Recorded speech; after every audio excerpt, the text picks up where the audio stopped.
आप सबको यीशु के नाम से स्वागत करता हूं आज के इस जूम मीट बाइबल क्लास में। आशा करता हूं कि कुछ लोग जुड़े हैं और आगे और भी लोग जुड़ेंगे। और मेरा पूर्ण विश्वास है जो भी विषय आज अपन ले रहे हैं एक बहुत महत्वपूर्ण विषय है जो कई लोग इस चीज़ों में जूझते रहते हैं। पाप के विषय में हम आज चर्चा करेंगे और मेरा ये मानना है कि जब हम वचनों को देखेंगे तो सत्य को जान सकेंगे। चलिए हम इस सभा को शुरू करने से पहले मैं बीना को रिक्वेस्ट करता हूं कि एक छोटी सी प्रार्थना करें। धन्यवाद पिता परमेश्वर आज के दिन के लिए, प्रभु जी इस शाम के लिए कि प्यारे परमेश्वर तेरे जीवित वचन को का स्वाद और प्रकाशन और प्यारे परमेश्वर एक समझ की बढ़ोतरी के लिए जो जोड़ा है प्रभु जी ये संध्या के अंदर, प्रभु उसका धन्यवाद करते हैं।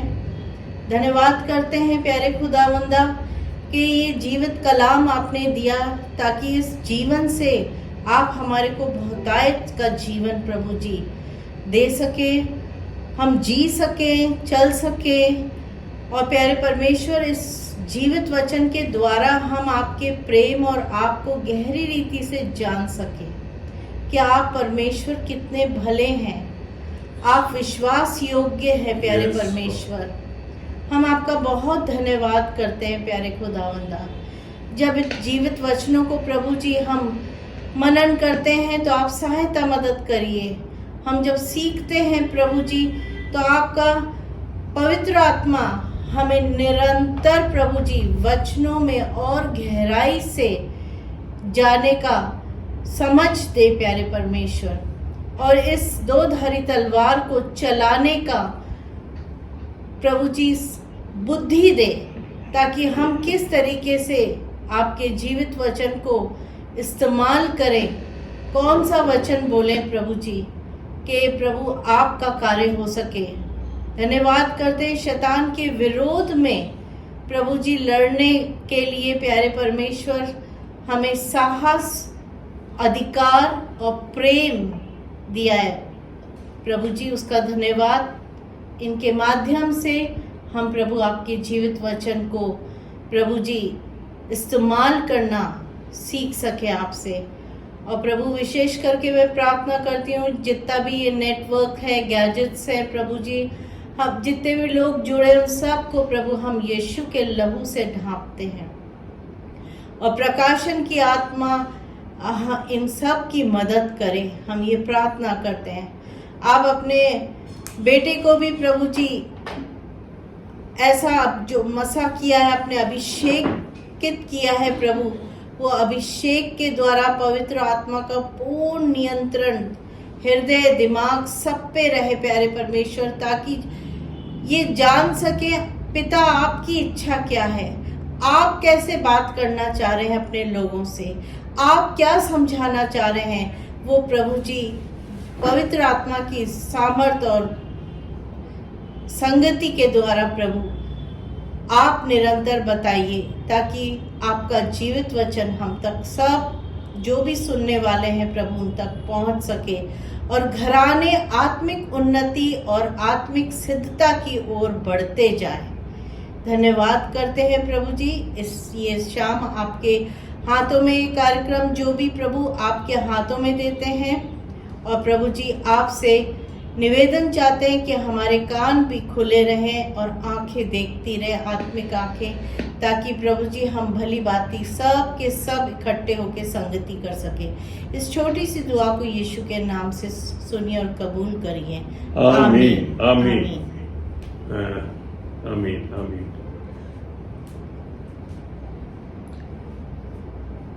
जस्ट माइक टेस्टिंग सुनाई दे रहा है अच्छे से?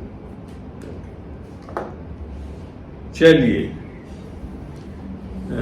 बिना एक शुरू कर रहा हूँ उसके पहले आप एक बार चैट खोल के देख लीजिए, कोई एंट्री करने के लिए कोशिश, उसमें कुछ आ रहे हैं सिग्नल्स। चैट एक बार खोल के देख लीजिए, ठीक है, ओके। तो चलिए आज का जो विषय है वो मुख्यतः बाइबल में पाप के विषय में जब लोग बाग मुझसे कई बार पूछते भी हैं, करते हैं, तो इस पे आज हम चर्चा शुरू करते हैं। पाप जो है बिब्लिकली, बाइबल के हिसाब से उसके दो चीज हैं। एक तो जैसे संज्ञा अर्थात नाउन, और दूसरा वर्ब अर्थात क्रिया। इसको जब मैं डिस्कशंस में हम आगे बढ़ेंगे तो ये चीज को मैं क्लियर करूंगा आपको, ये क्या है, क्यों है। और पाप का जो विषय है वो जैसे ही क्रिएशन अर्थात परमेश्वर ने मनुष्य को बनाया उत्पत्ति में, और मनुष्य अर्थात आदम और हव्वा को बनाया अपने रूप में, स्वरूप में, समानता में, और जब उसने बनाया उसके बारे में हम अगर हम उत्पत्ति में देखते हैं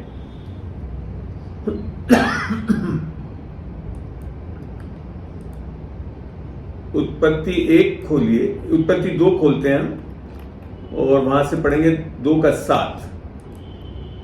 वहां यूं लिखा है, तब यहोवा परमेश्वर ने आदम को भूमि की मिट्टी से रचा और उसके नथनों में जीवन का श्वास फूंक दिया और आदम जीवित प्राणी बन गया। मनुष्य को मिट्टी से बनाया, रचा, और जब उसके अंदर परमेश्वर का श्वास अर्थात पवित्र आत्मा फूंका गया तो क्या हुआ, आदम जीवित प्राणी बन गया। यहां ये समझने की बात है कि हम लोग 3 चीज के बने हैं।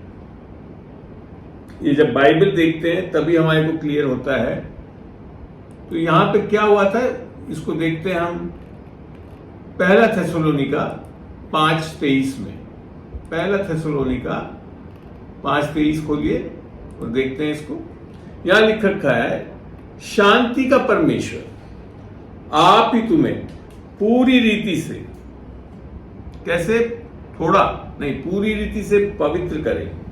यहां बात देखने की है कि मनुष्य जब पाप में गिरा अर्थात आदम जब पाप में गिरा तो उसको अब जब पवित्र करने की बात थी तो पूरी रीति से पवित्र करे, तुम्हारी आत्मा, प्राण और देह हमारे प्रभु यीशु मसीह के आने तक पूरे और निर्दोष सुरक्षित रहे। और इसके आगे भी एक बहुत अच्छा लगता है मेरे को वचन, वहां यूं लिखा है, तुम्हारा बुलाने वाला विश्वास योग्य है और वो ऐसा ही करेगा। तो यहाँ बड़ा स्पष्ट हो रहा है कि जो हमारी को आत्मिक रूप से शरीर में और प्राण में परमेश्वर स्वयं इच्छुक है हमको सिद्ध करने के लिए। बात यूं हुई कि जब उत्पत्ति 2:16 में जो आज्ञा दी गई थी आदम और हव्वा के लिए, विशेषकर आदम के लिए, वहां यूं लिखा था कि तू ज्ञान के वृक्ष के फल को ना खाना। बाकी सारे फलों को खाने के लिए कोई रोक टोक नहीं थी, मगर उत्पत्ति 2:16 में परमेश्वर ने एक आज्ञा दी, उसको देखते हैं हम। और यहोवा परमेश्वर ने आदम को यह आज्ञा दी, सारे मनुष्य जाति को नहीं दी थी आज्ञा, केवल आदम को यह आज्ञा दी, तू वाटिका के किसी भी वृक्षों का फल खा सकता है, पर भले या बुरे के ज्ञान का जो वृक्ष है उसका फल तू कभी ना खाना, क्योंकि जिस दिन तू उसका फल खाएगा उसी दिन अवश्य मर जाएगा। और निस्संदेह आदम और हव्वा ने इस फल को खाया और ये शारीरिक रूप से नहीं मरे परंतु आत्मिक रूप से मरे। ये आगे चल के मैं आपको वचनों से दिखाऊंगा भी कि यहां पे एक आत्मिक मृत्यु हुई, अर्थात अलगाव हुआ, अर्थात जब मनुष्य को बनाया था और श्वास फूका था तो उसकी आत्मा, प्राण और शरीर का सृजन हुआ था और उसकी आत्मा में परमेश्वर की आत्मा विराजमान थी। और ये परमेश्वर की आत्मा जब ये पाप में गिरे तब ये हट गई। और इस प्रकार से आत्मिक मृत्यु हुई। तो आत्मिक मृत्यु बिब्लिकली जब आपकी आत्मा, मनुष्य की आत्मा परमेश्वर की आत्मा से अलग हो जाती है, उसे बोलते हैं। और ऐसी अवस्था को, इस अवस्था को जिसमें आपकी आत्मा से परमेश्वर की आत्मा हटा दी गई है, इसे आत्मा में पाप बोलते हैं, पापी अवस्था बोलते हैं। आई इस बात समझ में? आत्मा में पापी अवस्था कर्मों के आधार पे नहीं है, अर्थात कोई क्रिया करने से नहीं हो रही है, वो निस्संदेह आदम के करने से हो रही है। आदम ने जब अनाज्ञाकारिता करी तो ये स्थिति बनी, जो कि बाइबल के इस वर्ष से क्लियर होता है। जब हम रोमियो 5, चलिए खोलते हैं, रोमियो 5 का 19 पढ़ते हैं। आप लोग को समझ में आ रहा है, खोल पा रहे हैं अपने वचनों को, नोट कर पा रहे हैं?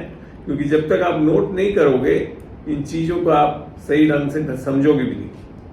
5:19 में लिखा है, संसार में जब हम हमेशा देखते हैं, लोग बात सोचते हैं हम पापी क्यों हैं? क्योंकि हम पाप कर रहे हैं। इस तरह से मानते हैं कि हम पापी हैं। निस्संदेह पाप कर रहे हैं, मगर वो कारण नहीं है आपका पापी होने का। पापी होने का कारण मुख्यतः 5:19 बताती, क्योंकि जैसा एक मनुष्य के आज्ञा ना मानने से बहुत लोग पापी ठहरे। पापी कैसे ठहर रहे हैं? हम हमारे इंडिविजुअल पाप करने से पापी नहीं बन रहे हैं, क्योंकि आदम ने अनाज्ञाकारिता करी, इसके लिए पूर्ण मनुष्य जाति पापी ठहरे।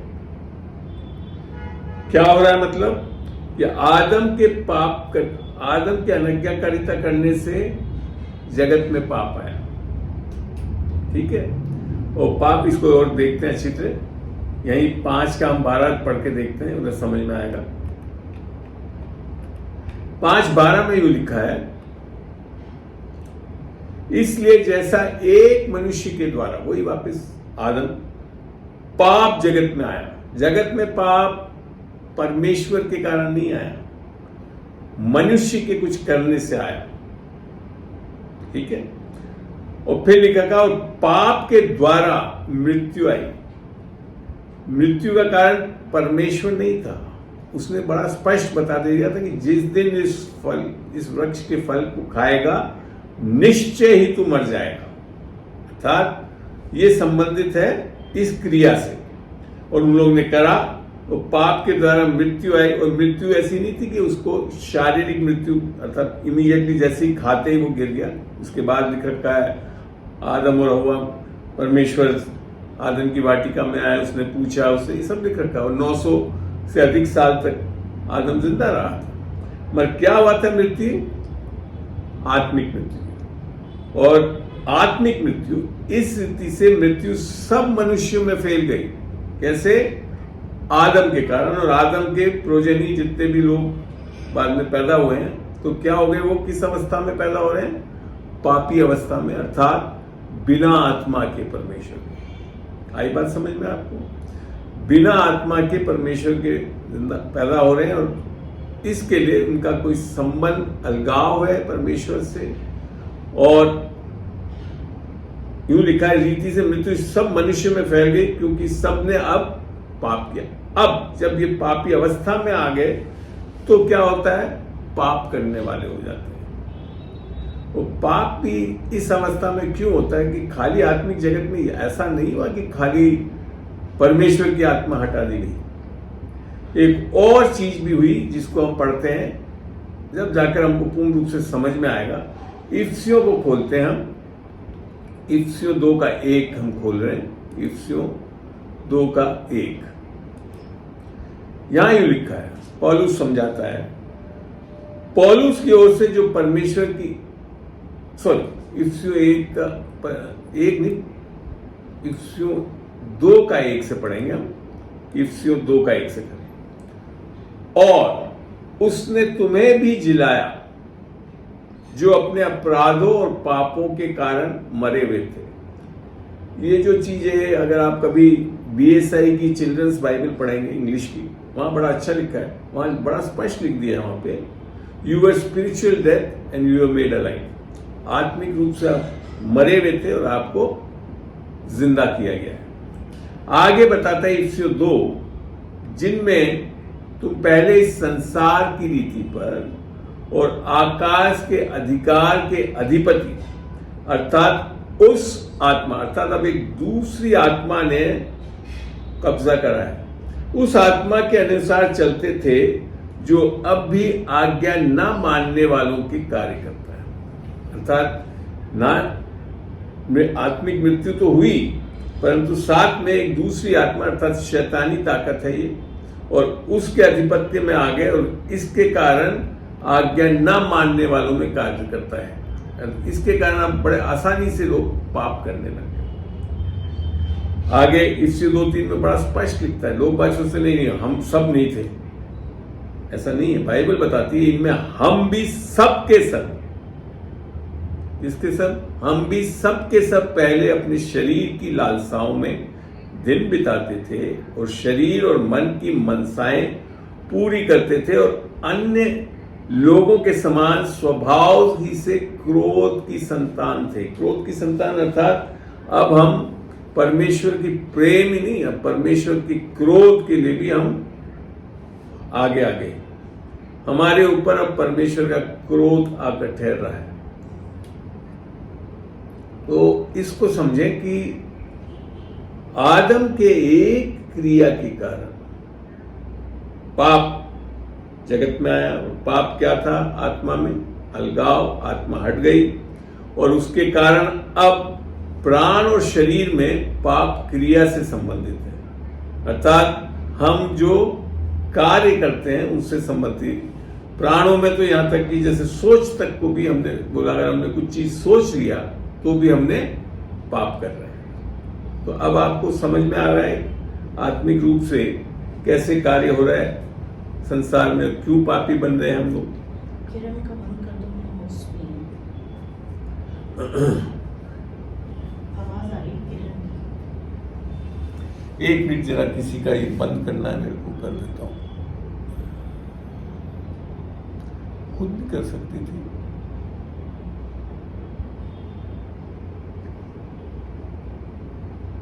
बंद ही है किरण का, खुद बंद कर सकते हैं आप, सब अपना आप बंद कर सकते हो खुद से। प्लीज अपना, मैं आपको एक बार क्लियर कर दूं, आपके हाथ में म्यूट करना और वीडियो को बंद करना आप खुद कर सकते हो। कोई दिक्कत हो तो आंटी से बात करके बता देना, वो मेरे को बता देगी तो मैं कर लूंगा मैं इस मेन कंट्रोल से यहां से। ठीक है, चलिए आगे बढ़ते हैं। अब हम तो पाप इस तरह से हमारे मनुष्य जाति में आ गया और सब के सब पापी पैदा होते हैं। हम सब के सब, कोई भी नहीं बचा। आदम और हव्वा से जितनी भी लोग पैदा हुए हैं वो किस अवस्था में हुए हैं? पापी अवस्था में। अब बात आती है कि इस पापी अवस्था में से हम कैसे निकल सकते हैं, ये सबसे बड़ा सवाल है। अमूमन इस पापी अवस्था में लोगों ने धर्म बना लिए,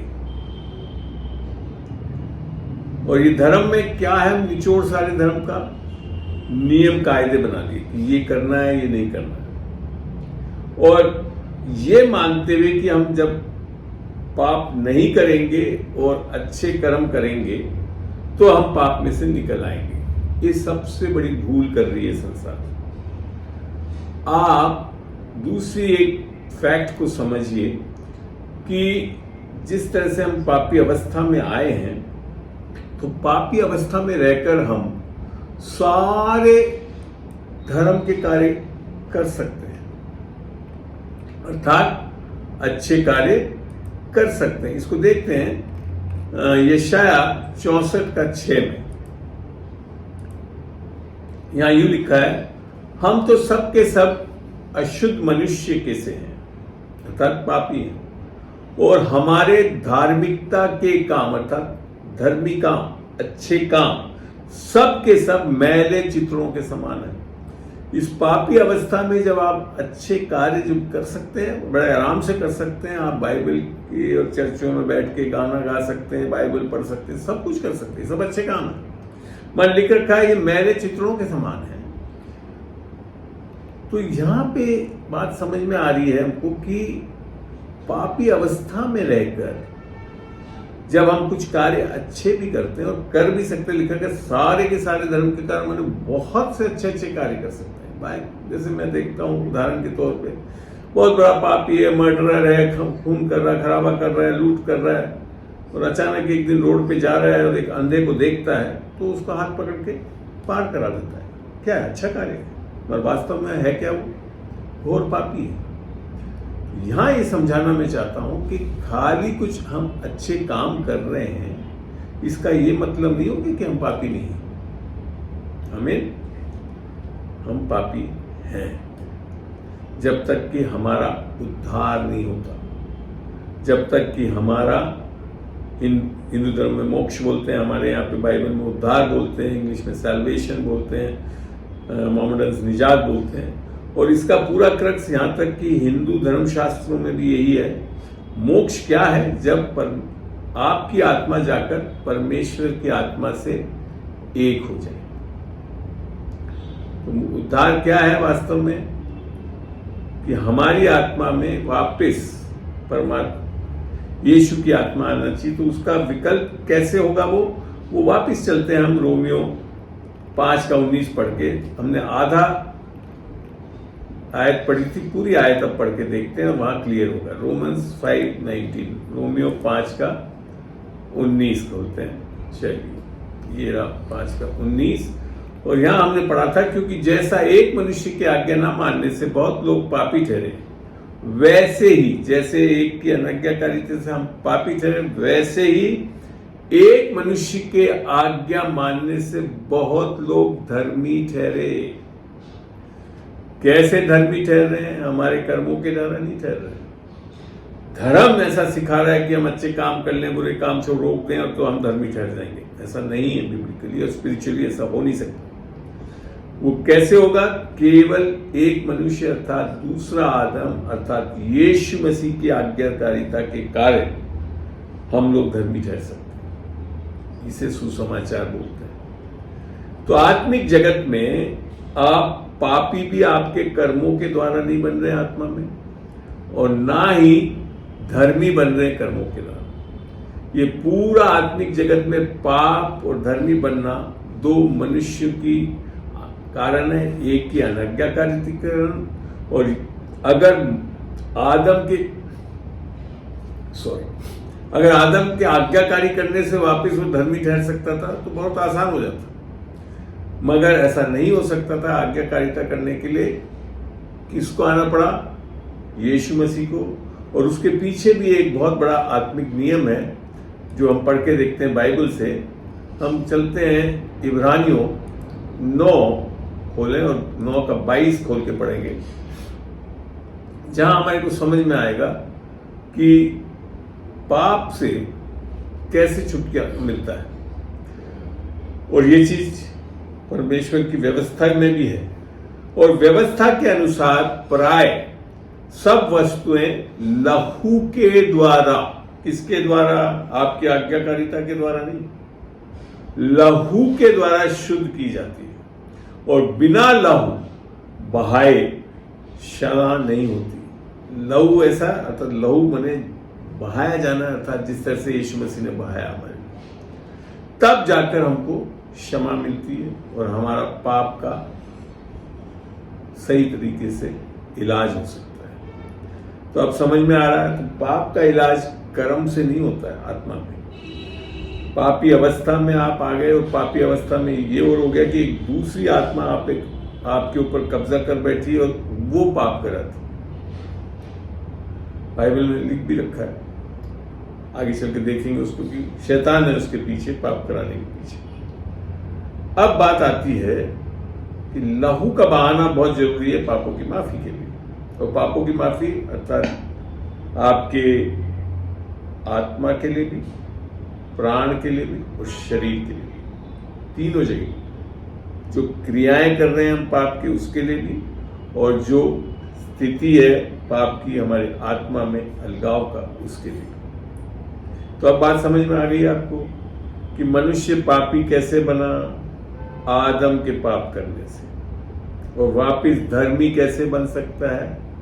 यीशु मसीह के क्रूस पे किए गए पूर्ण कार्य पे उसे अंगीकार करके, विश्वास करके हम धर्मी ठहर सकते हैं, जिसे हम बोलते हैं सुसमाचार।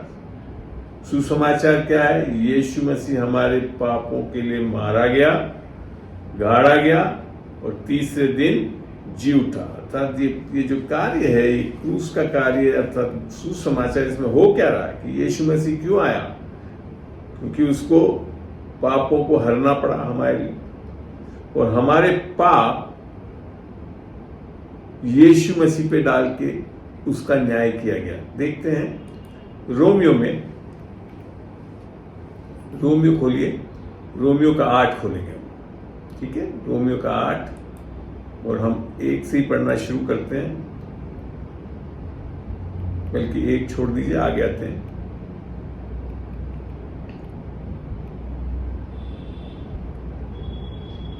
एक 3 से लिखा है ऐसा, अपने पुत्र हमारे प्रभु यीशु मसीह के विषय में प्रतिज्ञा की गई थी, जो शरीर के भाव से तो दाऊद के वंश से उत्पन्न हुआ। अर्थात परमेश्वर, मनुष्य का पुत्र तो क्या था? एक आप और हमारे जैसा व्यक्ति था। क्योंकि आप ध्यान से पढ़ेंगे हमेशा, तो यीशु मसीह को मनुष्य का पुत्र, परमेश्वर का पुत्र, परमेश्वर का पुत्र उसकी आत्मिक, अर्थात वो स्वयं परमेश्वर था। 1:4 में लिखा है, और पवित्रता की आत्मा के भाव से मरों में से जी उठने के कारण सामर्थ्य के साथ परमेश्वर का पुत्र ठहरा। अब आगे पढ़ते हैं।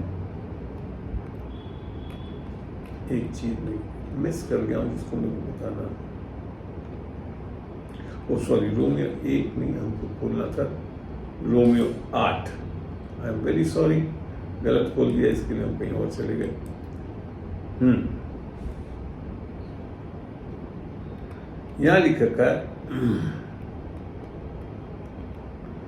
8:3 पढ़ के बता रहा हूं। यहां लिखा, क्योंकि जो काम व्यवस्था शरीर के कारण दुर्लभ होकर ना कर सकी। लोग बाग व्यवस्था अर्थात नियम कायदा को पूरा करके सोचने लगे कि हम धर्मी ठहर सकते हैं, और ये धर्म इसी कारण आए। उसको परमेश्वर ने किया। कोई भी व्यक्ति किसी भी धर्म की व्यवस्थाओं को चल के धर्मी नहीं ठहर सका। और मैं जैसा समझ पाया हूं अभी भी कि संसार के मुख्य धर्म आ चुके थे, उसके बाद यीशु मसीह आया। तो यहां लिखा, उसको परमेश्वर ने किया, अर्थात अपने ही पुत्र को पाप में शरीर की समानता में, पाप में शरीर में नहीं भेजा उसको, पाप में शरीर की समानता में और पाप के बलिदान होने के लिए भेजकर शरीर में पाप पर दंड की आज्ञा दी। देखिए, आदम ने जो पाप किया था वो किस में करा था? शरीर में। तो उसका समाधान भी कैसे करना पड़ा? खुद परमेश्वर को, अपने बेटे को शरीर में और शरीर की समानता में भेजा, और उस शरीर में पाप पर दंड की आज्ञा दी। अर्थात यीशु मसीह ने पूरे जगत के पापों को अपने ऊपर उठाया और उस पापों का दंड सहा, और फिर तीसरे दिन जी उठा। तो ये है कारण कि हम पाप में से निकल सके। मनुष्य जाति अन्यथा पाप में से निकल ही नहीं सकती। आदम ने तो 101% सबको नरक भेजने के लिए योजना बना दी थी। हमें प्रभु यीशु मसीह का धन्यवाद हो, दूसरे आदम का, जिसके कारण आज हम धर्मी ठहर सकते। तो यहां पाप के विषय में आपको समझ में आया कि पाप में से निकलने का एक और एक ही मात्र कारण है, और वो है यीशु मसीह। जब यीशु मसीह ने बड़े कैटेगरिकली इसको डिक्लेयर करा, जब हम यूहन्ना 14:6 को पढ़ते हैं, वहां यूं लिखा है, यीशु ने उससे कहा, मार्ग और सत्य और जीवन मैं ही हूं। ही जब शब्द आता है, मैंने इसके अलावा और कोई नहीं।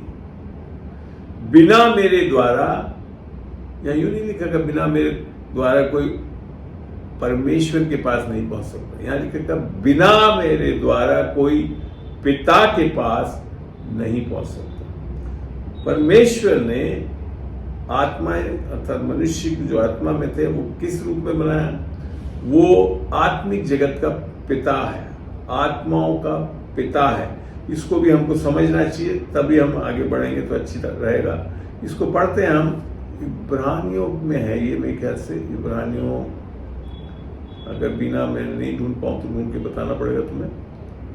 इब्रानियों को खोलिए और 9 में चलते देखते हैं। 9 नहीं, इसमें नहीं है। तो इब्रानियों में लिख रखा है 10 का 9 हो सकता है।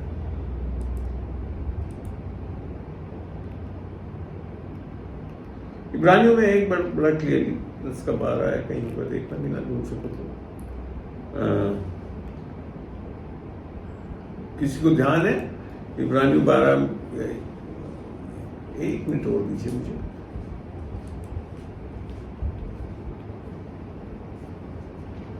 यहां जी मिल गया मुझे। इब्रानियों 12:9 में लिखा यूं, फिर जबकि हमारे शारीरिक पिता भी हमारी ताड़ना किया करते थे और हमने उनका आदर किया, तो क्या आत्माओं के पिता, बड़ा स्पष्ट है, आत्माओं के पिता के ओर भी अधीन ना रहे जिससे हम जीवित रहे। पर हम लोग सब अधीन नहीं है, नहीं सबके सब, क्योंकि हम जब पापी अवस्था में आ गए तो हम अधीनता से हट गए थे। आप समझ रहे हैं? तो अधीनता में आना बहुत जरूरी है। और अधीनता कैसे आती है इसको पढ़ के देखते हैं हम। रोमियो 10 में, 10 का 1 से मैं शुरू कर रहा हूं। पौलुस यहां लिख रखा है, हे भाइयों, मेरे मन की अभिलाषा और उनके लिए परमेश्वर से मेरी प्रार्थना है कि वे उद्धार पाएं, अर्थात मेल मिलाप कर सके, क्योंकि मैं उनकी गवाही देता हूं कि उनको परमेश्वर के लिए धुन रहती है, परंतु बुद्धिमानी के साथ नहीं। मैं आपको बता दूं, इस संसार में सारी मनुष्य जाति को धुन तो है, ढूंढ तो सब रहे हैं, चाहे कोई भी धर्म का व्यक्ति हो, कुछ ना कुछ क्रियाकलाप करके ढूंढ रहा है कि किस तरह से मैं परमेश्वर को पालूं। मैं लिख रखा है, परंतु बुद्धिमानी के साथ नहीं है। बुद्धिमानी कहां लिखी हुई है? इस बाइबल में, पवित्र शास्त्र। यहां फिर आगे लिखता है, क्योंकि परमेश्वर की धार्मिकता से अनजान होकर, अब ये 2 धार्मिकता के बारे में विषय में बताया है यहाँ परमेश्वर ने, वचन ने। परमेश्वर की धार्मिकता अर्थात परमेश्वर कैसे हमको धर्मी ठहरा रहा है, उससे अनजान होकर अपनी धार्मिकता, ये देखिए आप क्या कर रहे हैं हम, अपनी धार्मिकता स्थापित करने का यत्न करके। आप देखते हैं धर्म में चलने वाले लोग पिताई क्या क्या कर रहे हैं। यहां तक मैंने देखा जर्मनी में, उसमें लोग कोड़े खा रहे हैं, क्रूस पे चढ़ रहे हैं, सब कर रहे हैं, पीड़ाएं ले रहे हैं और यत्न कर रहे हैं कि किसी तरह से हम परमेश्वर से मिल जाएं। मगर आगे लिखा है, जब ऐसा अपनी धार्मिकता स्थापित करते का यत्न करके परमेश्वर की धार्मिकता के अधीन ना हो। आत्माओं का पिता हमारी आत्माओं को किसके अधीनता में जाना है? परमेश्वर की अधीनता। और यहां बड़ा स्पष्ट लिख रखा है, क्यों नहीं जाते हम लोग? सही बात बताऊं, पाप के कारण नहीं, अपने धर्म के कामों के कारण नहीं जाते। हम जब अपने बल से, अपनी सामर्थ से धर्म के काम करने लगते हैं तो हम परमेश्वर की धार्मिकता अर्थात परमेश्वर किस तरह से हमको अपने आप से जोड़ रहा है उसके अधीनता में नहीं जाते। और फिर आगे लिखा 4 में, क्योंकि हर एक विश्वास करने वाले के लिए धार्मिकता के निमित्त मसीह व्यवस्था का अंत है। मैं व्यवस्था को एक तरह से धर्मों को मानता हूं, धर्मों में व्यवस्थाएं हैं। तो यीशु मसीह किसको अंत करने आया? जो लोग व्यवस्था को लेकर अपने आप को धर्मी ठहराने में लगे हुए थे, उस व्यवस्था को अंत करने आया। इवन बाइबल में भी पुराने नियम में आते आते जब देखा लोगों ने व्यवस्थाओं के पीछे लग के सोचने लगे कि हम ये चीजों को पूरा कर लेंगे तो परमेश्वर से जुड़ जाएंगे, मगर उसको अंत किसने करा? यीशु मसीह ने करा। और वो क्या हुआ आगे समझाया भी। पापी अवस्था क्यों बनी रहती है? क्योंकि मूसा व्यवस्था से प्राप्त धार्मिकता के विषय में ये लिखता है। व्यवस्था से जो धार्मिकता आती है वो क्या है? जो व्यक्ति उनका पालन करता है वह उनसे जीवित रहेगा। आप जैसे ही व्यवस्था का पालन करने लगोगे तो एक धार्मिकता आएगी, वो आपकी स्वयं की धार्मिकता है। उस स्वयं की धार्मिकता से आप परमेश्वर के सामने जाकर धर्मी नहीं ठहर सकते, ये आप ध्यान दें। और जो अक्सर करते हैं, यहां तक कि हम उद्धार पाने के बाद भी कई बार स्वयं की धार्मिकता में चलते हैं तो अनुग्रह से वंचित हो जाते हैं। अर्थात अनुग्रह रहता तो है हमारे अंदर, मगर कार्य नहीं कर पाते। तो इस चीज को बड़ा ध्यान से समझना है हमको कि हमको अपनी धार्मिकता में नहीं रहना है, हमको परमेश्वर की धार्मिकता, जिसके कारण हम पाप की अवस्था में से, जो आत्मा में जो पाप है उसमें से निकल सकते हैं।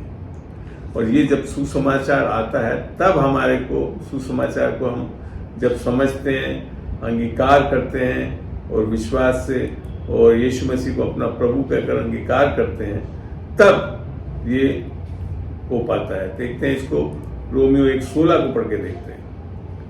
क्योंकि मैं सुसमाचार से नहीं लज जाता, इसलिए कि वह हर एक विश्वास करने वाले, कर्मों करने वाले के लिए नहीं लिखा, विश्वास करने वाले के लिए, पहले तो यहूदी और यूनानी के लिए उद्धार के निमित्त परमेश्वर की सामर्थ्य है।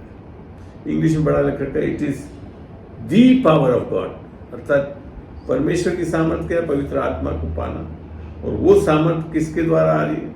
सुसमाचार के द्वारा। फिर आगे 1:17 में लिखता है पौलुस, क्योंकि उसमें अर्थात सुसमाचार से परमेश्वर की धार्मिकता विश्वास से और विश्वास के लिए प्रकट होती है।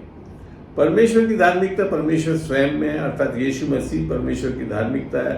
और जब हम उस पर विश्वास करते हैं तो वो हमारे अंदर विश्वास के लिए प्रकट होता है, अर्थात रिवील होता है। जैसा लिखा है, विश्वास से धर्मी जन जीवित रहेंगे। धर्मी जन अर्थात जो उद्धार पा चुका है, जस्टिफाइड हो चुका है, धर्मी ठहर चुका है, वो किससे जीवित रहेगा? कर्मों के आधार पर नहीं जीवित, अर्थात व्यवस्था से नहीं जीवित रहेगा। वो किससे जीवित रहेगा? वो केवल और केवल विश्वास से जीवित रहेगा। वो भी किसका ऊपर विश्वास? यीशु मसीह ने जो क्रूस पे किए गए कार्य पर विश्वास करके जीवित। तो जब हम पापी थे, अब पाप में से कैसे निकल रहे हैं? यीशु मसीह को अपनाकर और यीशु मसीह को धार्मिकता को अपने अंदर दान के रूप में पाते हैं। इस दोनों धार्मिकता को पौलुस ने बहुत अच्छी तरह समझाया भी है, अपनी धार्मिकता और मसीह परमेश्वर की धार्मिकता। इसको हम पढ़ते हैं फिलिपियों में के, खोलें मेरे साथ 3 और फिलिपियों 3 का 9 खोलना है। एक मिनट में दें। 3 का 9 जी, यहां यूं लिख पौलुस, फिलिपियों 3 का 9 जी, और उसमें पाया जाऊं, अर्थात यीशु मसीह में पाया जाऊं, ना कि अपनी उस धार्मिकता के साथ जो व्यवस्था से, मैंने आपको समझाया व्यवस्था से क्या आता है? अपनी स्वयं की धार्मिकता। इसके लिए जो धर्म में चलते हैं लोग बाग, वो स्वयं की धार्मिकता में बने रहते हैं, वरन उस धार्मिकता के साथ जो मसीह पर विश्वास करने के कारण है और परमेश्वर की ओर से विश्वास करने पर मिलती, कर्मों को करने से नहीं, व्यवस्थाओं को पालन करने से नहीं मिलती, केवल और केवल यीशु मसीह ने जो किया हमारे लिए उस पर विश्वास करने से मिलती है।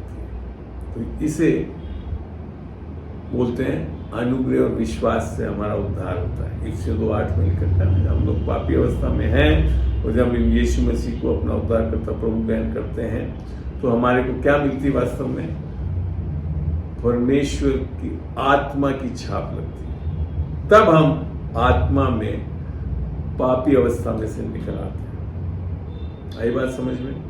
और खाली छाप लगने से ये नहीं हो रहा, साथ में जो एक बॉन्डेज था, एक ऐसा संसार की आत्माओं का जो हमारे ऊपर वश था, वो खत्म हो जाता है। और ये चीज उसको बहुत क्लियर हम इफ्सियों 1:12 और 13 में देखेंगे तो मिलता है हमको। आज आप इन वचनों को लिखेंगे, पढ़ेंगे, रखेंगे, हमेशा आपका वो नया कर लेंगे अपनी बुद्धि को। आप इतने बलवंत ताकतवर रूप से चल सकेंगे आत्मिक जगत में कि हम जिन्होंने पहले से मसीह पर आशा रखी थी उसकी महिमा की स्तुति का कारण, और उसी में तुम पर भी जब तुमने सत्य का वचन सुना, जो तुम्हारे उद्धार का सुसमाचार है, और जिस पर तुमने विश्वास किया, प्रतिज्ञा किए हुए पवित्र आत्मा की छाप लगी। तो उद्धार क्या है? पवित्र आत्मा से बपतिस्मा पाना, छाप लगना। पवित्र आत्मा खो दी थी आदम के अनाज्ञाकारिता से, और जब यीशु मसीह की आज्ञाकारिता, जो कि सुसमाचार है, जब हम उस पर विश्वास करते हैं, उसको अंगीकार करते हैं और यीशु को प्रभु मान के अंगीकार करते हैं, तो हमको वापस पवित्र आत्मा मिल जाती है। और जो पापी अवस्था में हमको आदम लेकर आया था, उससे हम निकल के अब धार्मिक अवस्था में आ जाते हैं। और ये दान के रूप में मिलता है, हम कमा नहीं सकते। और ये केवल और केवल अनुग्रह और विश्वास से संबंधित। तो यहाँ तक अब आपको समझ में आया कैसे तो मनुष्य पाप में गिरा, पाप से क्या प्रॉब्लम आई आत्मा में, और आत्मा का हल कैसे परमेश्वर ने पूरा किया, सुसमाचार से।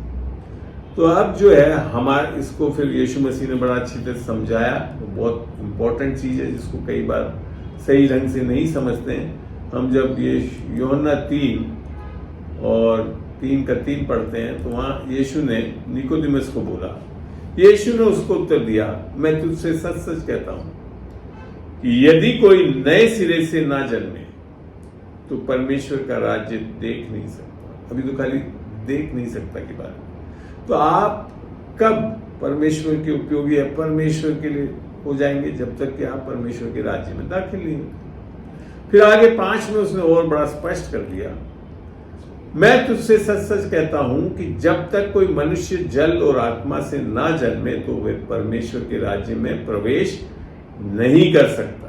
तो परमेश्वर के राज्य में प्रवेश करने के लिए क्या होना जरूरी है? जल और आत्मा से जन्मना।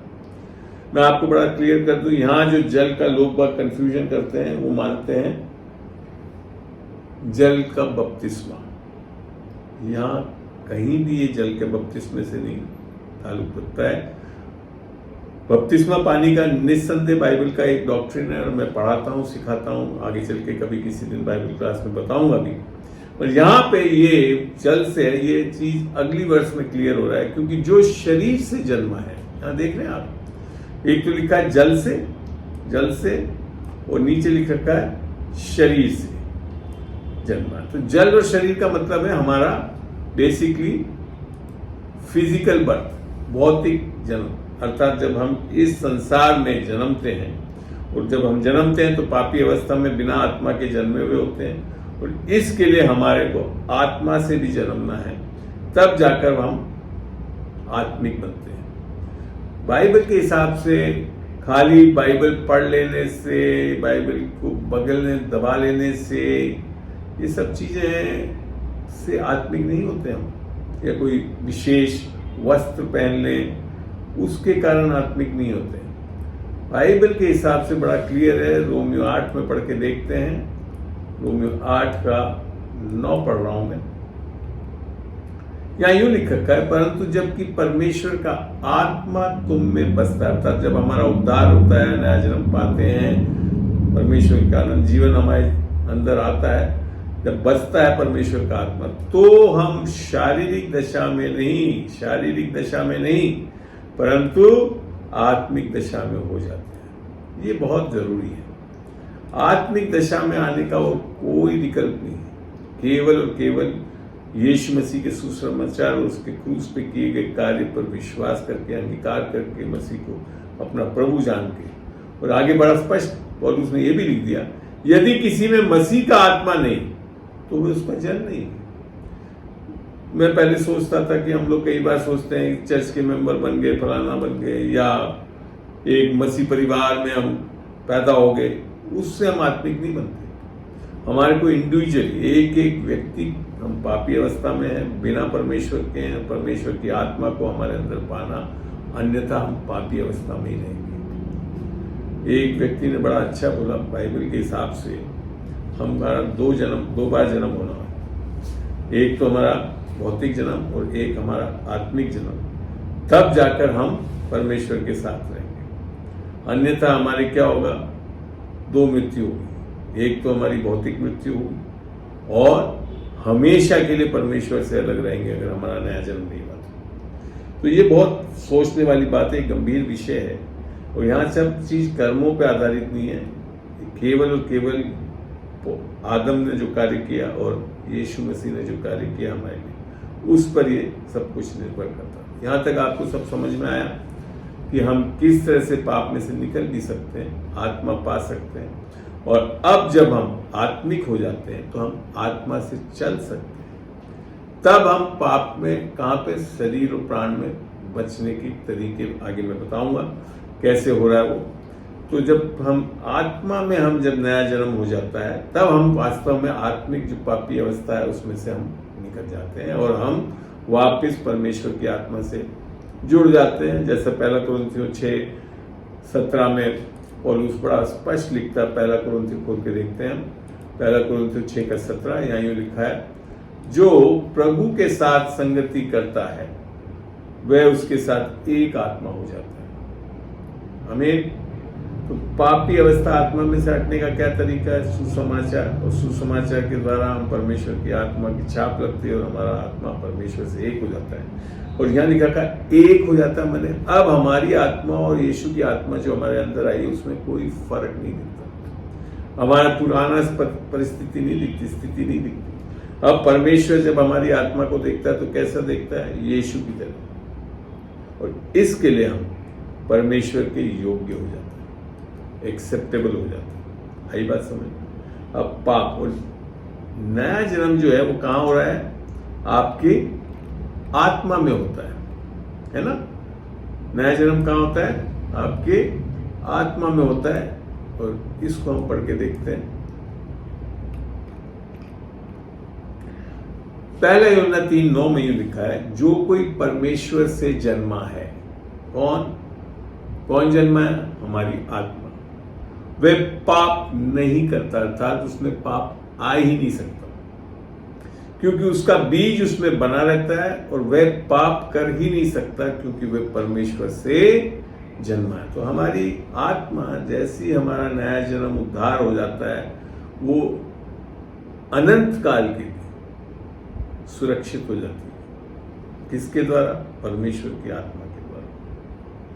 अब आत्मा में पाप एंटर नहीं कर सकता, ये बहुत जरूरी है समझना। और हम हमेशा आत्मा में क्या है? धर्मी है, पापी नहीं है।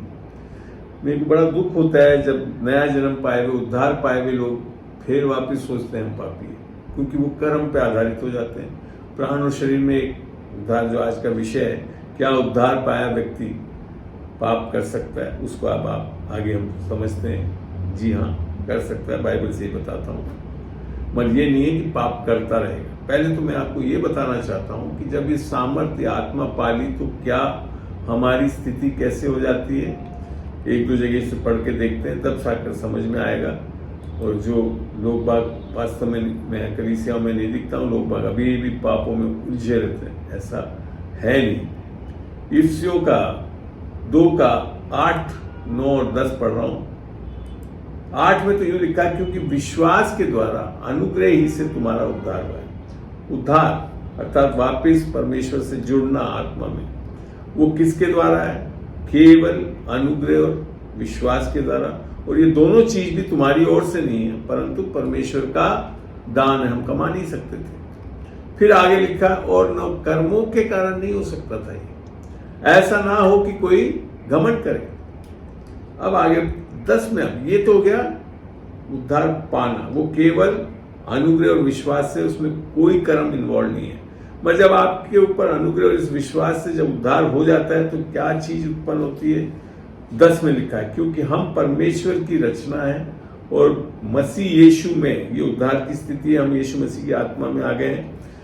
हाँ, यीशु मसीह में उन भले कामों को, पाप करने के लिए नहीं आए हैं, भले कामों के लिए सजे गए जिन्हें परमेश्वर ने पहले से हमारे करने के लिए तैयार किया। तो उद्धार का रिजल्ट क्या है?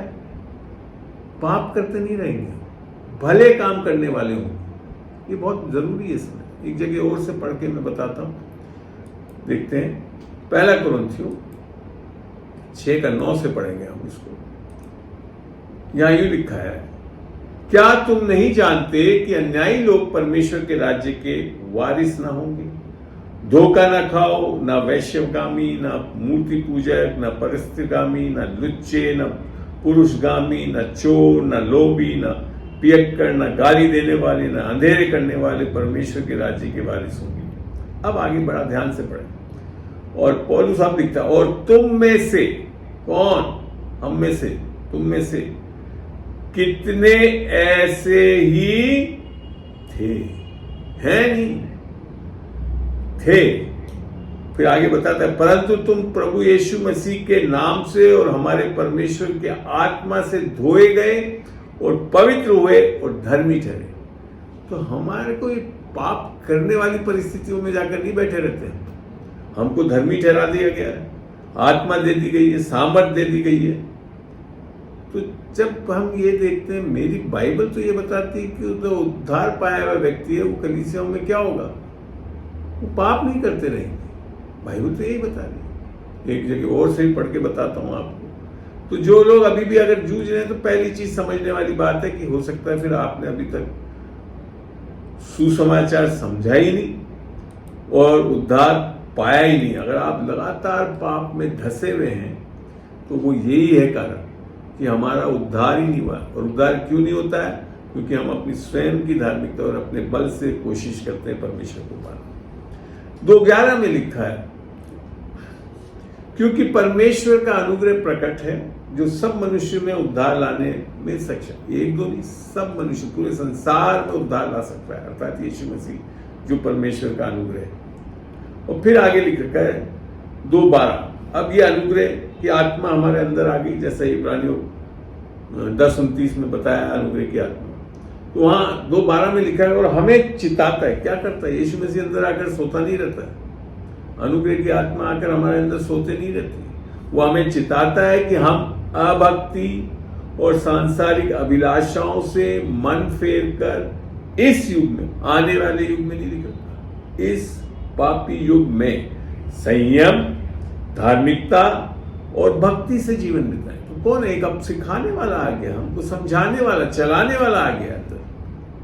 तो हम कैसे पाप कर सकते हैं? करते तो नहीं रह सकते। सिखा रहा है, हो सकता है थोड़ा बहुत करें, मगर खत्म होना है ये चीज। ये परिस्थिति हमेशा रहनी नहीं है हमारे अंदर कि हम पाप करते हैं, क्योंकि एक सिखाने वाला अंदर बैठा है, वो बड़ा सामर्थ्य है। और वो क्यों कर रहा है ये भी देखें। और उस धन्य आशा की, अर्थात अपने महान परमेश्वर और उद्धारकर्ता यीशु मसीह की महिमा के प्रकट होने की प्रतीक्षा करते रहे। ये कौन है? ये वो वाला यीशु मसीह का आना नहीं जो जजमेंट करने आएगा, ये आपका रैप्चर है। हम विश्वासी लोग फिर किसके लिए प्रतीक्षा करते हैं? कि हमारा कब उद्धार पूर्ण हो, अर्थात हमारे शरीर भी महिमायित हो जाए जैसे यीशु मसीह की शरीर, और उद्धार हमारा पूरा आत्मा प्राण उस शरीर में हो जाए। अब आगे क्या लिखा है? जिसने अपने आप को क्या करा? अपने आप को हमारे लिए दे दिया। सुसमाचार है कि हमें कुछ प्रकार की, यहाँ क्या लिखा है? हमें हर प्रकार के अधर्म से छुड़ा ले और स्वयं शुद्ध करके अपने लिए एक ऐसी जाति बना ले जो भले भले कामों में सरगर्म। तो उद्धार पाया हुआ व्यक्ति पापों में सरगर्म नहीं रहता जनाब। बाइबल बताती है भले भले कामों में सरगर्म रहता है। तो अगर एक आज विश्वासी पाप में ही धसा हुआ है, वही परिस्थिति है जो जैसे उद्धार नहीं हुआ उस टाइम जैसे था और आज भी है, तो वास्तव में उसने उद्धार या अनुग्रह पाया ही नहीं। इसके लिए उसको सही तरीके से समझ के उद्धार पाना चाहिए। आज भी आप में से अगर ऐसा कोई व्यक्ति है तो मेरी एक विनम्र निवेदन है कि आज आखिरी में मैं आप लोगों को इस विशेष प्रार्थना में ले चलूंगा जहां पे हम यीशु मसीह को ग्रहण कर सकते हैं, और आप जरूर अवश्य ग्रहण कर लेना। तो यहां आप समझ में आ गया। तो बेसिकली अगर कोई पाप में धसा है तो पहली चीज हमने उद्धार नहीं पाया, और अगर विश्वासी फिर पाप कर रहा है तो बिब्लिकली संभव है, पाप कर सकता है। और इसको हम पढ़ते हैं 1 यूहन्ना में। आज समझ में आ रहा है आप लोगों को अच्छी तरह? 1 यूहन्ना 2:1 पढ़ रहे हैं। मेरे प्रिय बालकों, अर्थात ये विश्वासी लोग हैं, नया जन्म पा चुका है, इसके लिए परमेश्वर के बेटे बेटियां हैं, इसके लिए वो अपने एहसास उनको मान रहा है। मैं ये बातें तुम्हें इसलिए लिखता हूं कि तुम पाप ना करो। आज मेरा भी आप लोगों के लिए एक विशेष निवेदन है कि हम पाप में करते नहीं रहे, क्योंकि बाइबल भी यही बता रही है कि तुम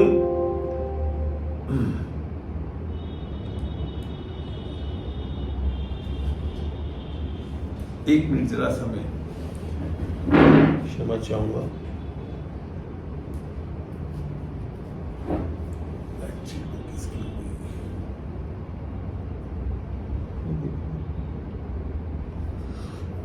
इसका कॉर्ड जस्ट मेरे लैपटॉप का बैटरी का थोड़ा सा इशू है। हाँ, थैंक यू जीसस। चलिए, तो यहां लिख रखा है, मेरे प्रिय बालकों में ये बातें, ठीक है, तो यहां समझाया है कि तुम पाप ना करो, और यदि कोई पाप करे, अर्थात पाप कर सकता है एक विश्वासी, तो पिता के पास हमारा एक सहायक है, अर्थात धर्मी यीशु मसीह।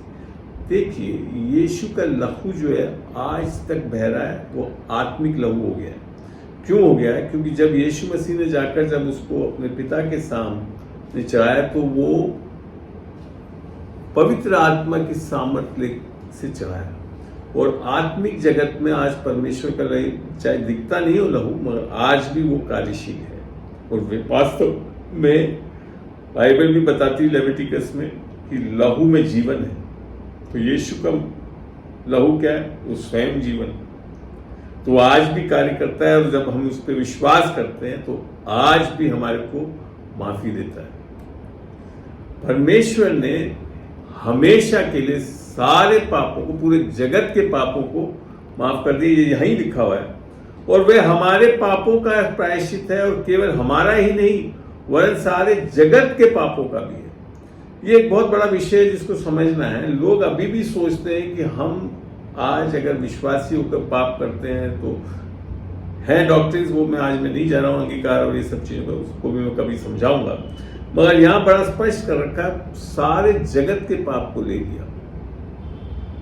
यीशु मसीह का एक कतरा लहू का इस संसार के सब लोगों के पापों को क्षमा कर सकता था, और उसने तो पूरा लहू ही बहा दिया। ये है वो सामर्थ्य लोग जो बिल्कुल निष्पाप था, निष्खोट था।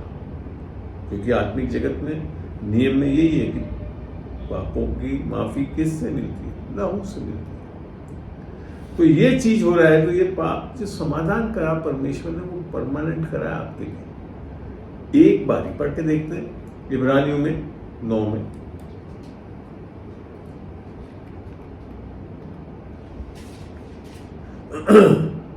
इब्रानियों 9 का 10 के आगे पढ़ के देखते हैं।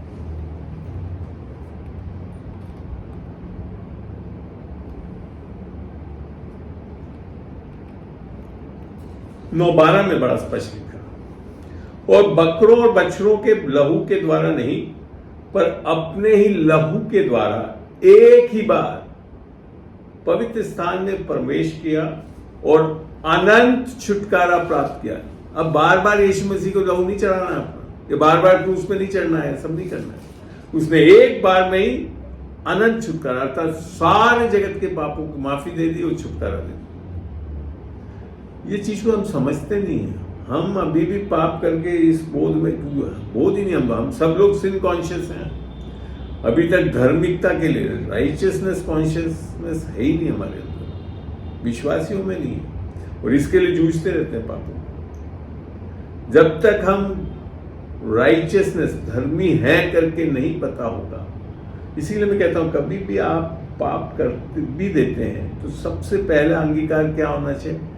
मैं यीशु मसीह में परमेश्वर की धार्मिकता हूं, क्योंकि वो दान मिला है, इररिवोकेबल है, वापस नहीं लेता परमेश्वर। और यीशु मसीह ने सारे पापों के लिए वो आज अगर कोई भी पाप करे और फिर वापस लहू बहाना है तो फिर तो एफिकेसी नहीं है उस परमेश्वर के लहू। बार बार आप इब्रानी को कभी पढ़ना, उसमें बार बार आता है। यहाँ तक कि 12 में, 10 में, इसको बार बार आप पढ़ सकते हैं, पढ़ना कभी आप फुर्सत में बैठ के। तो परमेश्वर यीशु मसीह ने एक ही बार बलिदान देकर अनंत काल का छुटकारा दे दिया। आई बात समझ में? तो पाप करते नहीं रह सकता है विश्वासी। इनफैक्ट जब यीशु मसीह का जो कारण है जो आने का, उसके लिए भी हम जब पढ़ते हैं मत्ती 2:21, मत्ती खोलिए, मत्ती 1:21 होना चाहिए मेरे ख्याल से, 1 मिनट देखो। हाँ, मत्ती 1:21, वह पुत्र जनेगी और तू उसका नाम यीशु रखना, क्योंकि वह अपने लोगों को उनके पापों से उद्धार करेगा, अर्थात छुटकारा देगा। कलीसियाओं में क्या हो रहा है? लोग बाग पापों में उद्धार चाहते हैं, मैं पापों में ही रहना चाहते हैं। वो सत्य नहीं है। और वो सत्य यहां जरूर है कि वो फिर यीशु मसीह को ग्रहण नहीं कर रहे। इसके लिए भी मैं आपको आयत दिखाता हूं, जब समझ में आएगा आपको। यूहन्ना खोलते हैं हम, यूहन्ना 3:16 तो आप जानते हैं, सुसमाचार है। 17, 19, 18 पढ़ते हैं शायद, नहीं 19 पढ़ के देखते हैं।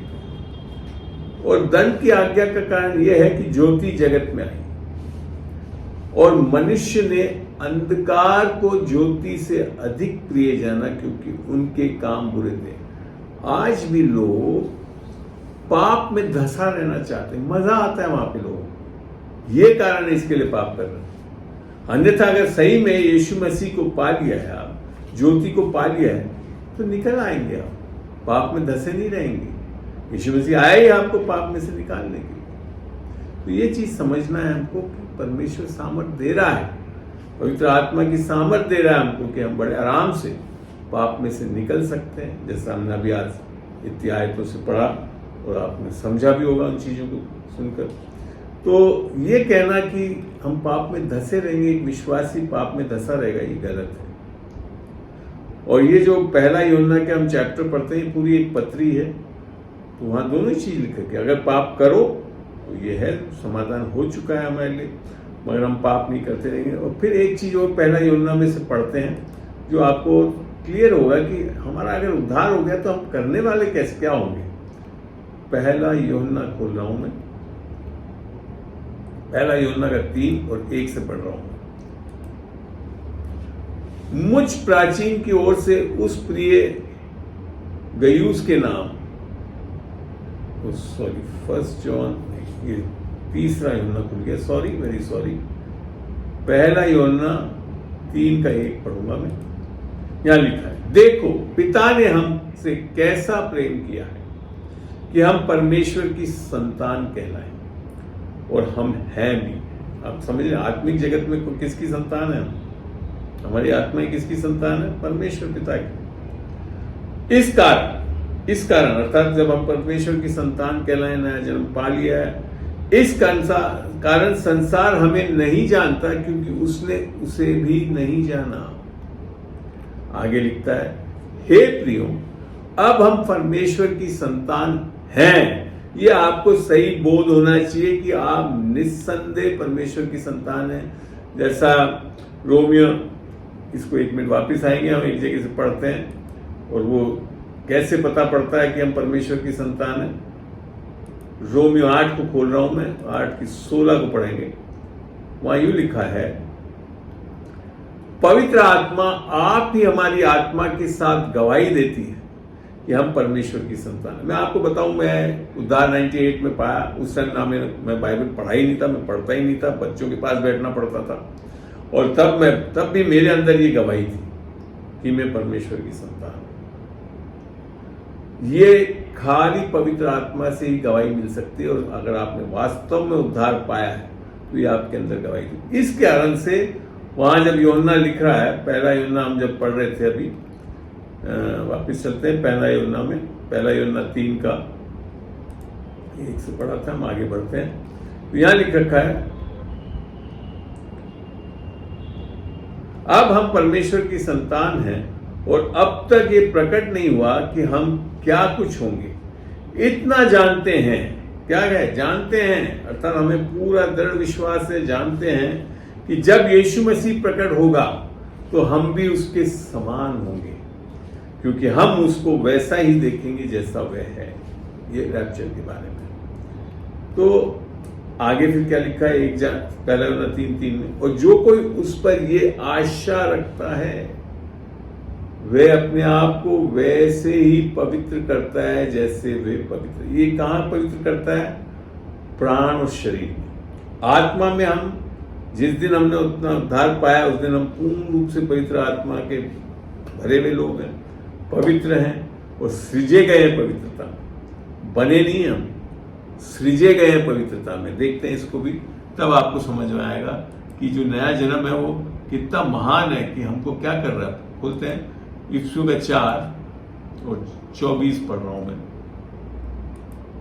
क्या लिखा है, और नए मनुष्य को पहन लो जो परमेश्वर के अनुसार सत्य की धार्मिकता, मीन्स एक झूठ की धार्मिकता है जो कि स्वयं की धार्मिकता है, सत्य की धार्मिकता और पवित्रता में सृजा गया है। सृजना आप नहीं कर सकते, आत्मा में जो बदलाव करता है वो स्वयं परमेश्वर करता है। ये चीज दूसरा कुरिन्थियों 5:17 में बड़ा स्पष्ट है, पढ़ के भी देखते हैं ताकि आपको दृढ़ समझ में आ जाना चाहिए कि क्या है, आत्मा में क्या हो रहा है, क्या है।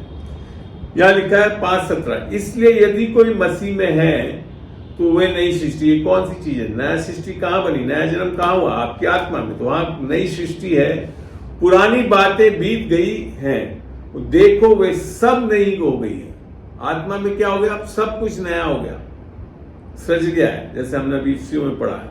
और सब बातें, क्या लिखा है, ये सब बातें परमेश्वर की ओर से, हमारी ओर से नहीं है, हम नहीं कर सकते ये सृजन, परमेश्वर करता है, जिसने मसीह के द्वारा अपने साथ हमारा मेल मिलाप कर लिया और मेल मिलाप की सेवा हमें से होगी। और इसमें जब अगली आयत को पढ़ेंगे तो आपको समझ में आएगा, अर्थात परमेश्वर ने मसीह में होकर अपने साथ संसार का मेल मिलाप कर लिया, करेगा नहीं है।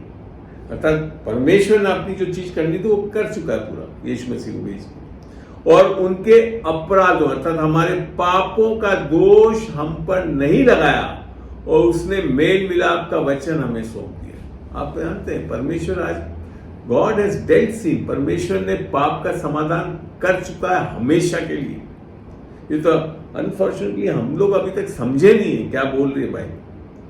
परमेश्वर आपके पापों, आपको पता है नया वाचा का यही तो कारण है जिसके कारण हम उद्धार का पर और परमेश्वर की सारी आशीषों को पा सकते हैं। देखते हैं इसको भी, पढ़िए। हम चलते हैं हिब्रूस 8 में, 8 का 8-9 से पढ़ना पड़ेगा शायद जी। चलिए 8 छोड़ते हैं। एक तो पुरानी वाचा का बताया इब्रानियों 8:9 में, हम उस वाचा के समान ना होगी। अब नई वाचा कर रहा है, नई वाचा में क्या कर रहा है? फिर प्रभु कहता है कि जो वाचा मैं उन दिनों के बाद इजराइल के घराने के साथ बांधूंगा वह ये है, क्या ये है कि मैं अपनी व्यवस्था के उनको मनों में डालूंगा। ये 10 नियमों के बारे में नहीं बोल रहा, ये नई व्यवस्था जो यीशु मसीह ने दी। एक नियम दिया, मेरे समान लोगों को प्यार करो, मैं जिस प्रेम से आपको प्रेम करता हूं। वो है शायद 13:34 में होना चाहिए, ना 13:34-35। चलिए फिर यहां देखते हैं, व्यवस्था मनों में डालूंगा और उसे अपने हृदय पर लिखूंगा और मैं उनका परमेश्वर ठहरूंगा। हमेशा के लिए परमेश्वर ठहर चुका, जब भी तो बोलता है मैं ना कभी त्यागूंगा ना छोड़ूंगा, और वे मेरे लोग ठहरेंगे। आप जानते हैं परमेश्वर के लोग ठहरने के बाद आपको कोई उसके हाथ से नहीं निकाल सकता। ये तो लिखा है परमेश्वर जो मेरे हाथ में दे दिया, यीशु मसीह बोलता ना, पिता ने जो मेरे को दे दिया वो कोई भी नहीं गवाएगा। वो ऐसा हो ही नहीं सकता कि वो बर्बाद हो जाए। और फिर आगे लिखता है 11 में, और हर एक अपने देश वालों को और अपने भाई को ये शिक्षा ना देगा कि तू प्रभु को पहचान, क्योंकि छोटे से बड़े तक सब मुझे जान लेंगे। जानना क्या है? रिश्ता होना। और जब हम उद्धार पा चुके हैं तो क्या हो गया? हम एक आत्मा हो चुके, इससे ज्यादा और कुछ नहीं कर सकते परमेश्वर को जानने के लिए। इसके लिए वो लिख रहा है कि सब जानते हैं, सब पहचानते हैं, रिश्ता है, सारा अलगाव हट चुका है। आगे क्या लिखा गया और ये क्यों हो रहा है? क्योंकि जब वर्ड शब्द क्योंकि आता है तो ऊपर की चीजें क्यों हो रही है? मैं उनके अधर्म के विषय में दयावंत होऊंगा और उनके पापों को फिर स्मरण ना करूंगा। पर आज हम लोग अभी तक कर रहे हैं, और जब हम पापों में जीते हैं या पापों को स्मरण करते रहते हैं तो क्या कंडेमनेशन आता है, गिल्ट कॉन्शियसनेस आती है, राइचियसनेस कॉन्शियस नहीं रहते हैं। इसके लिए मेरे प्रिय भाइयों और बहनों, आपको समझना इन वचनों से अपने मन को नया करना है कि आज परमेश्वर ने पाप का समाधान कर दिया, और वो करने का तरीका मैंने पूरा बता दिया। उद्धार आत्मा में कैसे कर, प्राण और शरीर में कब होता है आपका पापों का समाधान, उसको भी देखते हैं हम। रोमियो, चलिए रोमियो खोलिएगा 12 आयत, रोमियो 12 का 2 से पढ़ रहा हूं। यहां ये लिखा है, और इस संसार के सदृश्य ना बनो। अर्थात हम जब उद्धार नहीं पाए हुए थे तो क्या थे? संसार से ये सदृश्य थे, पापी थे, सब अपने धार्मिकता में चलते थे सब। परंतु तुम्हारे बुद्धि के नए, यहां आत्मा के नए होने की बात नहीं कर रहा है, प्राण में बुद्धि के नए हो जाने से तुम्हारा चाल चलन भी बदलता जाएगा। देखा, प्राण में कब चाल चलन बदलेगा? जब आप इस बुद्धि को परमेश्वर के वचन और इन सत्य को, जैसे मैंने आपको बताया, नया कर लोगे तो क्या हो जाएगा? चाल चलन भी बदल, आप पाप करते नहीं रहोगे, आप पाप में से निकल आओगे, बदलता जाए, जिससे तुम परमेश्वर की भली भावती और सिद्ध इच्छा अनुभव से मालूम करते रहो। मैं आज जानता हूं परमेश्वर की क्या इच्छा थी मेरे लिए। आज जो ये सेविकाई कर रहा हूं ये परमेश्वर की इच्छा ही थी मेरे लिए, और मैंने जब अपने इस बुद्धि को नया कर लिया, इन चीजों को समझ लिया, तो आज मैं लोगों को समझाने वाला एक सार्थक व्यक्ति बन गया हूं, ताकि परमेश्वर मुझे आज बहुतायत से इस्तेमाल करता है। क्यों? और मैं पाप में कोई धसा नहीं रहता हूं। गलती हो सकती है, मैं आपको बता दूं, पाप आप अच्छे से अच्छे विश्वासी बनकर भी कर सकते हैं। क्यों? क्योंकि पाप के विषय में भी आप लोग को अभी तक पूरा ज्ञान नहीं है। हम खाली पाप को क्या मानते हैं उसको भी आज कवर करना चाहूंगा मैं। पहला यूहन्ना देखते हैं और इन चीजों को हम समझें।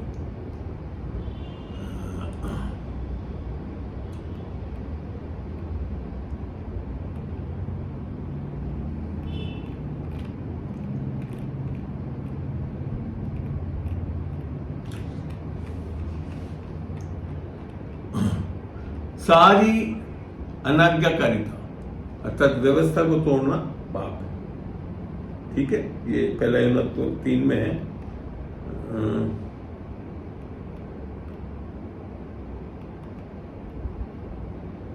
और बल्कि यहाँ ये लिखा है, जो कोई पाप करता रहता है, अर्थात हमेशा पाप में बना है, अर्थात आत्मा में भी पापी अवस्था में, वह शैतान की ओर से है, शैतान के कब्जे में है। क्योंकि शैतान आरंभ से पाप करता आया, परमेश्वर का पुत्र इसके लिए प्रकट हुआ कि शैतान के कामों को नाश करे। हम अपने बल से, अपने सामर्थ्य से नाश नहीं कर सकते थे इसको। यीशु मसीह के उस क्रूस पे किए गए कार्य के द्वारा ये संभव हुआ। और फिर इसी में जब आप कहीं पढ़ोगे तो यहाँ लिखा है, सारी व्यवस्था का उल्लंघन पाप है। तो सब समझते भी हैं। साधारण मनुष्य जो बाइबल भी नहीं पढ़ा हुआ है जानता है कि जब हम कोई नियम कायदों को तोड़ते हैं तो वो पाप है। अब देखते हैं और भी पाप के विषय में। रोमियो में चलते हैं हम।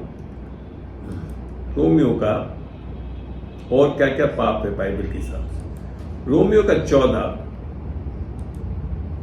और उसकी मैं आखिरी आयत खुलवा रहा हूं 23। यहां लिखा है, परंतु जो संदेह करके खाता है वह दंड के योग्य ठहर चुका, क्योंकि वह विश्वास से नहीं खाता।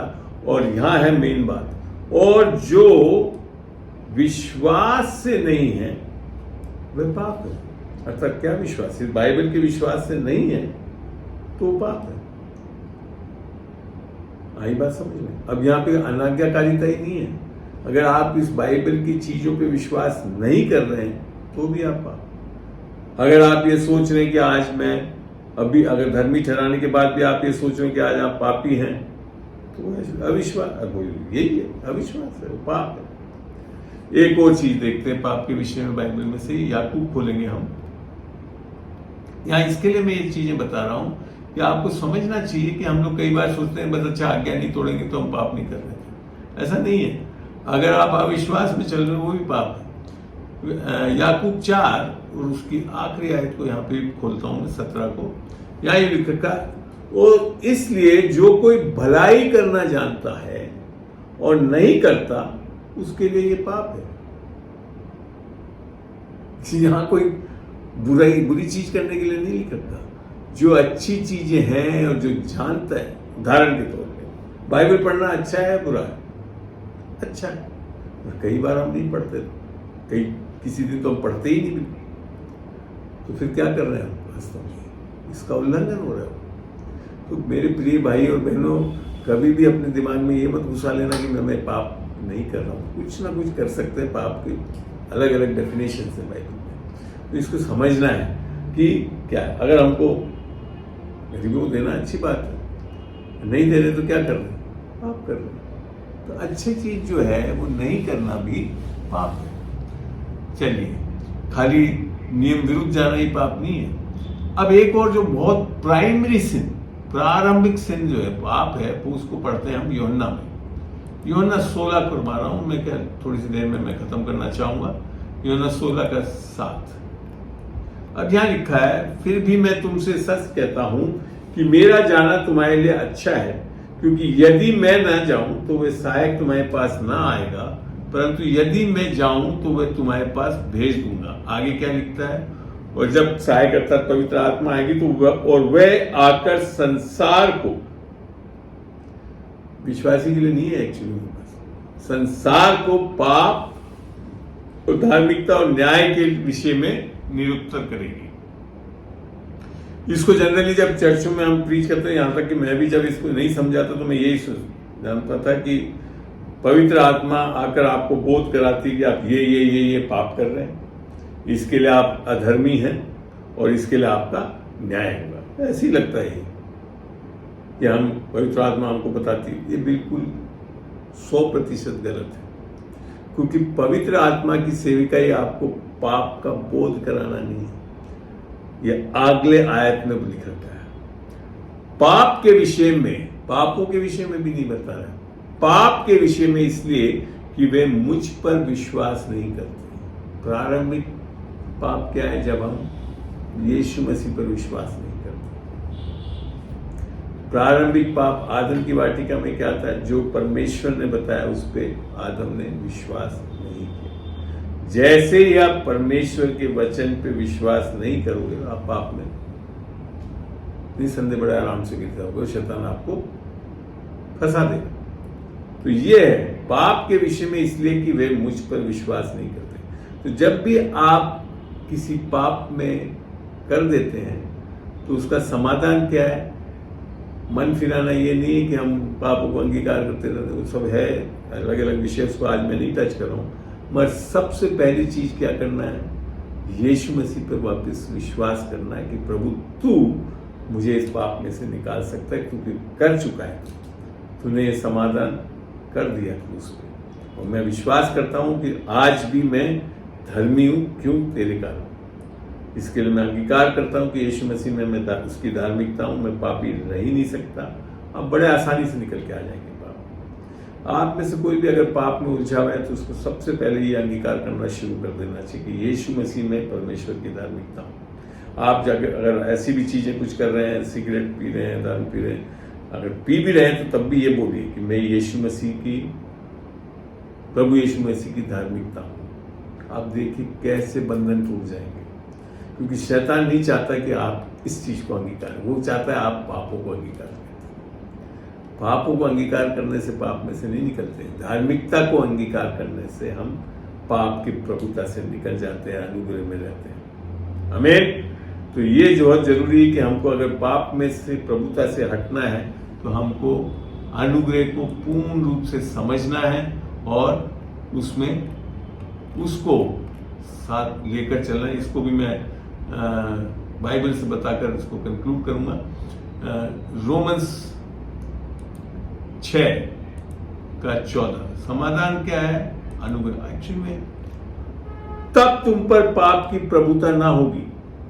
पाप एक नाउन है, यहाँ एक व्यक्ति विशेष है जो प्रभुता करता है, तब तुम पर पाप की प्रभुता ना होगी, क्योंकि तुम व्यवस्था के अधीन नहीं वरन अनुग्रह के अधीन हो। अनुग्रह के अधीन अर्थात यीशु मसीह के जब हम अधीन होते हैं, वही चीज वो जब तुम मुझ पे विश्वास नहीं कर, तो हम क्या हो जाते हैं, पाप की प्रभुता नहीं रहती, हम पाप में से निकल आते हैं।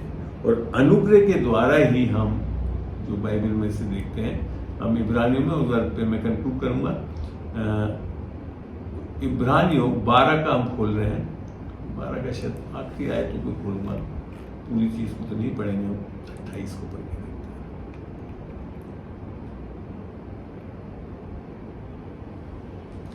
ये आपको हिंदी में बड़ा सिंपल लगे, मैं इसको इंग्लिश में भी अभी दिखाता हूं। इस कारण हम इस राज्य को पाकर, अर्थात यीशु मसीह का उद्धार पाकर, परमेश्वर का राज्य को पाकर, उस अनुग्रह को हाथ से ना जाने दें जिसके द्वारा हम भक्ति और भय सहित परमेश्वर की ऐसी आराधना कर सकते हैं जिससे वे प्रसन्न होता है। अगर आप परमेश्वर की भक्ति और उसके साथ उसके लिए उपयोगी होना चाहते हैं, उसके आराधक होना चाहते हैं, तो अनुग्रह लेना है। ये हिंदी वर्जन बड़ा अच्छा लगा, बाकी इसका एक इंग्लिश वर्जन भी मैं पढ़ के दिखाता हूँ, बड़ा अच्छा लगेगा आपको। Wherefore we receiving a kingdom which cannot be moved, let us have grace whereby we may serve God acceptably with reverence and godly fear. आमीन।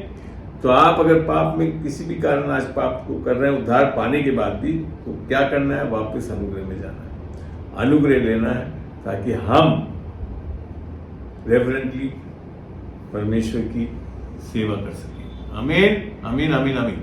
बड़ा अच्छा लगा आज आप लोगों ने मौका दिया इस विषय पे।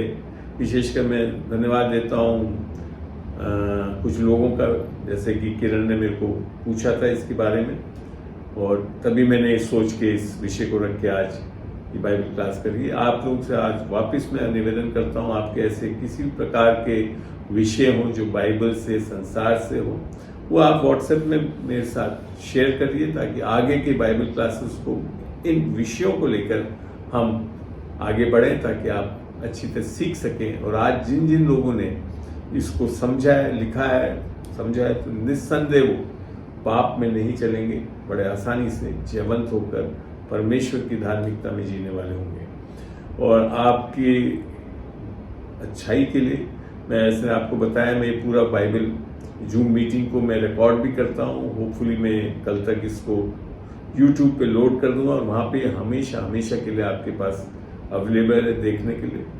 और ये जैसे आज तो मैंने बल्कि जूम में भी ये सारे वर्सेस को दिखाया, ऐसे का ऐसा ये वहाँ रिकॉर्ड हो रहा है, और वहाँ पे मैं डालूंगा। आप और अपने लोगों को जो जूझ रहे हैं उनको बता सकते हैं कि किस तरह से हम पाप में से निकल सकते हैं। एक विश्वासी वो बड़े आसानी से एक जीवन और धार्मिक जीवन जी सकते हैं, और परमेश्वर की धार्मिकता के फल लाने वाले हो सकते हैं। आमीन। मैं इसको यहाँ समाप्त करना चाहूँगा। अगर आपको इस विषय में कोई प्रश्न हो तो अपना माइक अनम्यूट करके मेरे समक्ष रख सकते हैं। मैं कोशिश करता हूँ कि उसको वचन से उत्तर दे सकूं। जी, सुन रहे हैं आप? अगर कोई प्रश्न पूछना चाहते हैं तो पूछ सकते हैं आप। अपना माइक अनम्यूट करिए और बोलिए।